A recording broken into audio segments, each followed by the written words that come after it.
Hello everyone, this is Eva Norlick-Smith with YogaUOnline, and I'm very pleased to be here today with yoga therapist Marlysa Sullivan. Marlysa is a rare treasure in the world of yoga. She combines in-depth training in yoga and yoga therapy with an extensive background working as a physical therapist.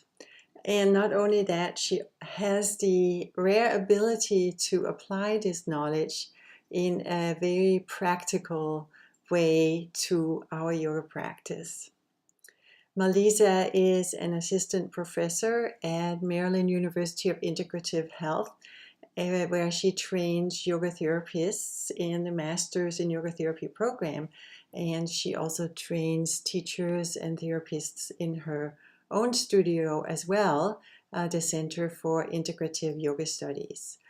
Marlysa, welcome. We're so happy to have you. Thank you. I'm happy to be here. So, we're here to talk about spine health, which obviously precedes preventing back pain and enjoying lifelong functional, healthy back. And it is said that an ounce of prevention is worth a pound of cure. So, when it comes to keeping the spine healthy and avoiding back pain, there's a lot of truth to that saying. Is that correct? Yes, definitely. That a lot of the underlying causes of back pain come from the biomechanics of the body, either muscles not being strong or muscles not being relaxed or fascia being tight or constricted, and about our posture and the way we move. So when we work with correcting alignment in the spine, especially through yoga postures, and we also work with the correct activation of the body through yoga postures and even relaxation of the system and the breath, we're helping to prevent a lot of the potential causes of back pain. Yeah. And one of the common elements often brought up that's thought to contribute to back problems is musculoskeletal imbalances. Is that correct? And if so, what are the mechanics for that? You made some reference to it, but if you could go a little bit more deeply into that principle. Yeah, sometimes the way that I've explained it recently that seemed to help people is to understand that you can have something like osteoarthritis of the back, or you can have a disc herniation, or something that's closing down the space between vertebrae or on the nerve. And it might not actually create a problem if your muscles are strong enough and if your muscles are long enough. So when your muscles are not activating correctly, or when you're holding too much tension in the muscles, it's going to create compression. And if you already have something going on, that's going to become something worse. So by correcting musculoskeletal imbalances, you're actually helping people come into a better alignment where they might not experience compression. So for example, there has been research done that has shown that the presence of arthritis or the presence of disc herniations doesn't correlate necessarily with pain. So people can have disc herniations and have no pain, and people can have no disc herniation and have pain. So because of that, the question becomes, well, what is the real reason someone is having pain, regardless of an underlying organic root? And some of those causes are the musculoskeletal imbalances. So for example, if my stabilizers of my spine, like my transverse abdominals, aren't activating when they're supposed to activate, if my glutes aren't activating the way they're supposed to, that's going to create more compression in my spine. If my big hip flexor muscle, my psoas, is either tight or short, and during the course we'll talk about that difference between tightness and shortness. But if my muscles are tight and short, such as my hamstrings or my hip flexors or my long back muscles, that's going to also set me up for compression and uneven forces on the spine that will create pain. This whole concept of the musculoskeletal imbalances is very fascinating because we also have the concept of tensegrity that's increasingly propagated within the anatomy thinking as one way in which the body is put together. And um, would it be correct to say that then the health of the soft tissues impact the health of this tensegrity structure? And even just by virtue of keeping the soft tissue pliable, flexible, and balanced and strong, we can help prevent a breakdown of the structure of the body.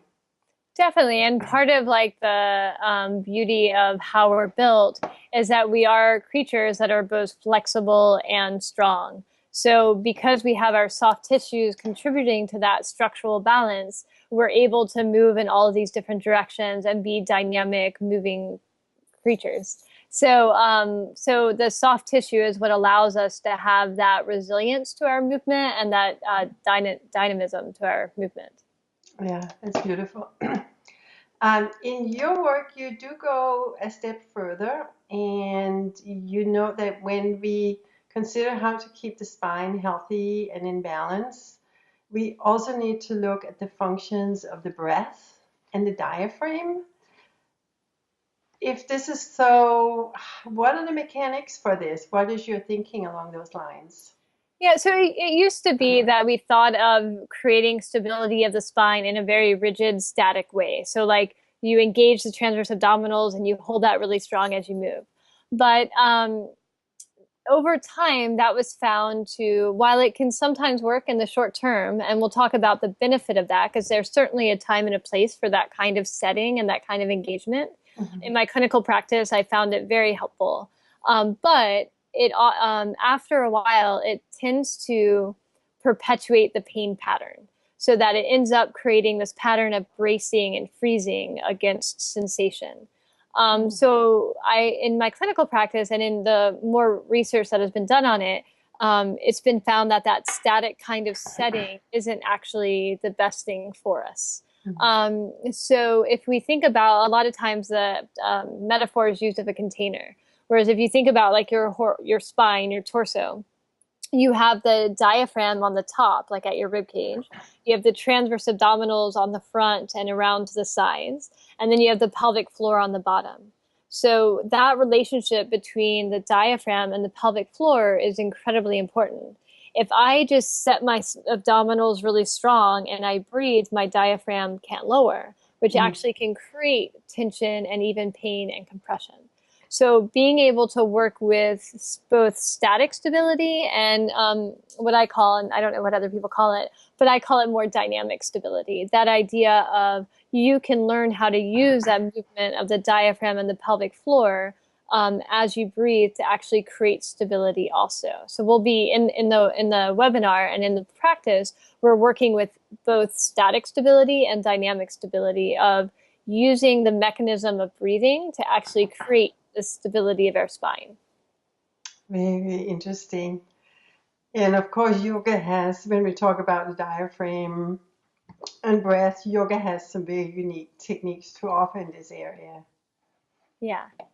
Yeah, so we'll be talking about the idea in yoga. You'll hear what's called the locks. And so if you look at the physical nature of the locks in the body, we have the root lock, which is similar to the pelvic floor. That's where the pelvic floor lies at the very basin of the pelvis. And then you have the abdominal lock, which is where the transverse abdominals lie. So we can use different breath techniques that we'll go over, like Kapalabhati, but also diaphragmatic breathing, and even breath retentions. We can use those to play with building that kind of dynamic nature and that dynamic stability. You already made reference to core work, and of course, everyone knows that having a strong core is important to keep the health of the spine. But the way you're talking about the core is very different from the cylinder we are usually talking about. You're talking about a top and a bottom as well. So, talk about your concept of the core and how that has developed over time. I presume you're reflecting some more current thinking within research in this area. Yeah, so the core is, like you had said, originally people had talked about it as just being the transverse abdominals. And the transverse abdominals are the very deepest set of abdominals that actually often activate before we move our arms and our legs to stabilize our spine. So that's just one piece of it. And in the more recent research, understanding the relationship between that part of the core and the pelvic floor is important. The pelvic floor muscles, which we'll look at over the webinar, help to really stabilize the pelvis, the SI joint and the pelvis. And so it works very much in conjunction with the transverse abdominals. And the top of the core is the diaphragm muscle. And the diaphragm is this huge muscle that is, responsible for our breathing, and it has a huge impact on the back. We'll also talk about the psoas muscle comes into play, so the big hip flexor that really lies on the back of the container, because core strength is also about the length and strength of that muscle. What I think is amazing is when you look at the body and you begin to see how the psoas and the diaphragm interdigitate, meaning that fascially they're very much connected, so that anything that's happening in one affects the other. So looking at that, the psoas is really important, both in its length, but also its state of tension and its strength. So working with that as part of the core is also important. Yeah. So it sounds like a wonderful way of gaining deeper insight into the basic principles that govern the integrity of the spine, and thereby obviously the health of the back long term. How does this have relevance to our yoga practice? So what's interesting about asana, about yoga postures, is that you can look like you're doing them wonderfully. You can look like, you're doing the postures, you have good mobility, you have good strength. But the working with stability really asks us to look at the way in which you're doing them. So it's not about going into the deepest posture and the most mobility and hanging in your joints, but how do you use these muscles to help take you out of your joints, to take you out of that pressure on joint structures. So you don't have to do any weird tricks. Using very basic postures like warrior 1 and warrior 2 and triangle, using things like tree, like there's very basic postures that we can use. But we add in this piece of engaging the stability within the posture, so that the posture can be lengthening the hip flexors or lengthening the hamstrings, but it's also about the way in which we're asking people to come in them with it, which is with a sense of that stability and strength of the core and of the spine.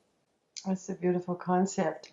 I've noticed when you observe people in posture, particularly the sort of traditional sway back posture with the hip forward of the plumb line, it's very obvious to see that very, very often the way we approach our basic daily posture is that we hang on the spine.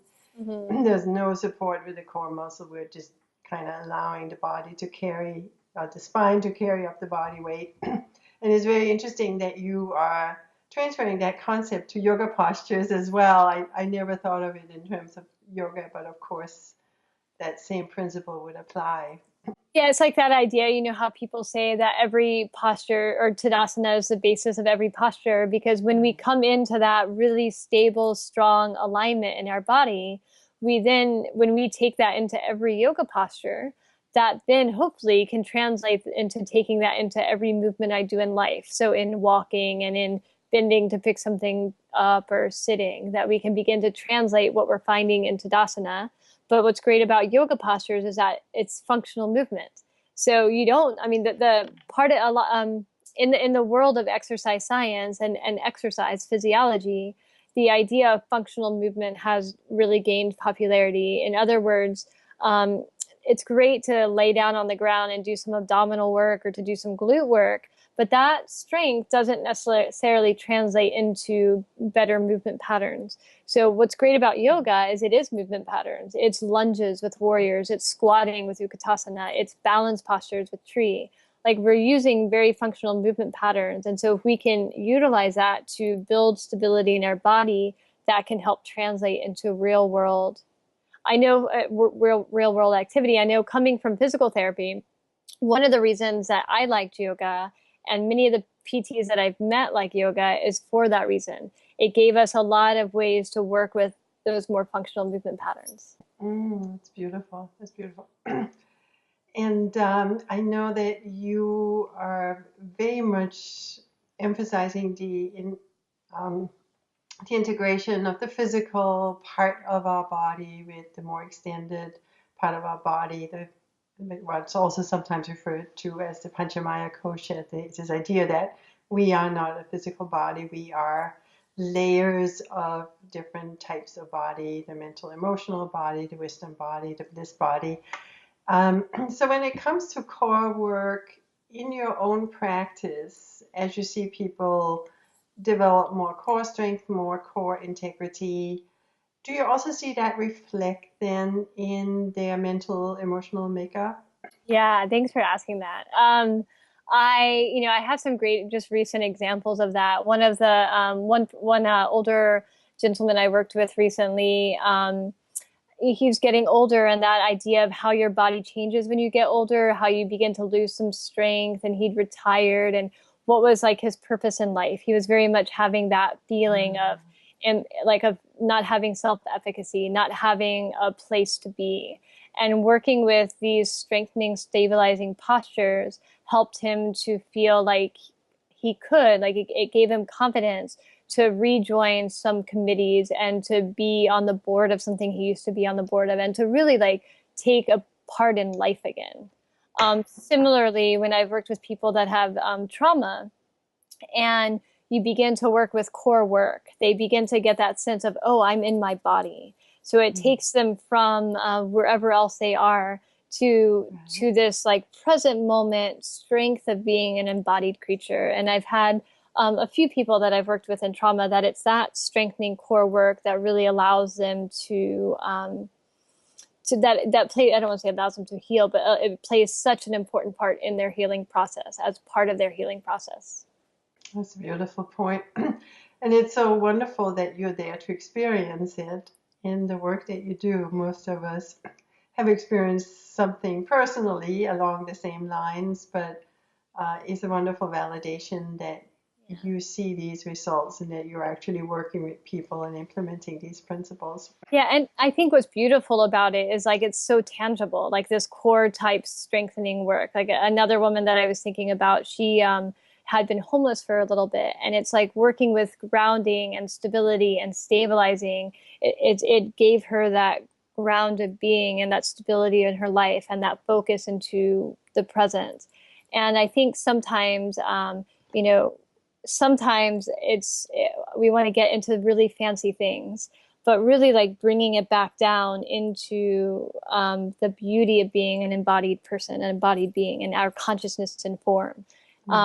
And allowing you don't have to, when someone experiences it in their body, you don't have to try to convince them of that. So that core work in the body brings that about very naturally, which is a beautiful thing. Yeah. You have a course on YogaUOnline where you specifically talk about the core cylinder and how we can use yoga to create a stable and dynamic core by working more specifically with the breath and the bandhas. Tell us more about the course and what you'll be covering. Anatomy can either be a really dry subject, or it can be, the experience that you have in your body. So whenever I teach, I try to teach in a more experiential way, meaning that when we talk about muscles and we talk about joints, we'll also pair that with exercises or exercises that you can do right away to feel it. So that when I talk about the psoas, there'll be a picture of it, but I'll ask you to feel it on your body. When we talk about the abdominals and the pelvic floor, it's not that I want you to just look at a picture and hear my words. I also really want you to, I'll give you a way to actually feel it. So that way anatomy becomes not just like names and words you're memorizing, but once you feel it, you know what it is. So we'll be doing that, and that'll be mostly the first night. And so the first night will be much more of a focus on making sure that there's an understanding of what muscles we're talking about, where the joints are, what the muscles do, what the joints do, what is often weak, what is often tight, and working with the breath. And then there's a practice that is given that really works with this static and dynamic stability. And then the second webinar is going to be more focused on application. So how do we take all of this information and apply it therapeutically for different causes of low back pain or different issues in low back pain? It sounds wonderful, Marlysa. We're very much looking forward to it. And Yeah, I know that I've had a little bit of a sneak preview of your practice, and I know from experience that your practices really help you go much more deeper into the experience of the body. And so we very much look forward to having both that experience in terms of sensing the anatomy and what we're talking about, and then also the practice. And is this for yoga therapists, yoga teachers, or is it useful for yoga practitioners in general as well? Well, my hope is that it's useful for everybody, that it's useful for practitioners so that they learn how to practice in their body in a way that's both fluid and stable. So for practitioners, what I want them to get out of it is how do I actually come into these yoga postures and find a way of being in my body that is strong and stable, healthy, prevents injury, and fluid. For yoga teachers, I want them to also to get that experience, but then also to develop ways to learn cues and ways of teaching their students. And for yoga therapists, I want them to really what do I want them to get? I want yoga therapists to also to build on those two and to learn how to apply it individually for different causes of back pain and some ideas around assessment of that, as well as an understanding of the nervous system that we're going to talk about with it. Wonderful. Well, Marlysa, thank you so much for joining us, and we very much look forward to your course. Thank you. Thanks for having the course. All right. And everyone, good night and take care. And we hope to see you for Marlysa's course on YogaU.